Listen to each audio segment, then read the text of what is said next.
Would I be biased if I ever told you the story about Lynn? The Golden Boys had the golden lure and for your PCP. Man, you should see the chicks over in Southeast D.C., man. They look so good. But my father won't let any of them talk to me.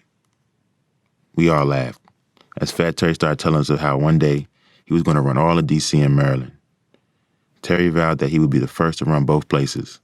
We thought he was tripping and never really paid too much attention to his talking. Terry's father, who everybody called Nunu, loved us because when we was growing up, he idolized my Uncle Sam's boxing teams, especially fighters like my granddad. I mean, there was nothing he wouldn't do for us. I would later find out that it was Nunu that was my father's main drug connect, and this is why we were treated like his sons.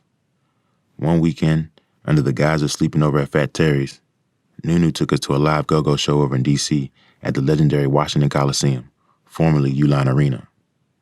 Nunu told me, "Max, this where your granddaddy beat the baddest nigga from Chicago. He did it right here." Tommy and I looked around the huge arena and started to realize that my granddaddy must have been a big star. That night we heard a ton of bands, including the Reality Band, Physical Wonders, Petworth Band, Reds and the Boys, Rare Essence, Pump Blenders, Experience Unlimited, Trouble Funk, and Chuck Brown. There were so many bands that the poster didn't even list them all. I will never forget it because Nunu paid $7.50 per ticket, which these days would run you $20 just for one band. Also, all of us had our picture taken by the famous Mr. G, who was a good friend of Nunu's. Those were the real golden days of go-go, DC's unique music, and Nunu got a kick out of showing us the different goings-on. Even now, I still can't thank him enough for this experience.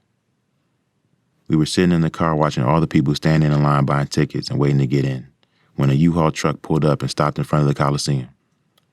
The door flung open, and at least 35 dudes wearing light brown Tam hats and Adidas boots started jumping out of it. "Them the Hills Boys," said Nunu. We were looking at each other like, damn, look at all those dudes. We walked right into the place because Nunu had pulled like that. The first band we heard was Reality Band, and they sounded so good. We stood in the front hallway for a while because Nunu had to talk to all his peoples. That night, we picked up on so much of that unique DC style of clothes. We saw everybody wearing tennis clothes and shoes by brands like Prince, Head, Puma, New Balance, K-Swiss, Asics, and Fila. It was a pure fashion show and we loved it. Cats had on a big gold rope and herringbone gold chains. The women were so fine wearing tennis skirts, tight jeans, and the footies with the little balls on the back. As much as I love my Air Raid band, I hadn't yet experienced the might of the Rare Essence band. By the time they came on stage, the whole place was now packed to the hilt. The lights were dark and all of a sudden you heard a guy called Tricky Ricky say, "DC's Total Groove, here is Rare Essence." The word essence echoed loudly, and then the lights came on. The band had on all-white clothes with red trimmings. Lead talker James Funk said, "Well, where y'all from?"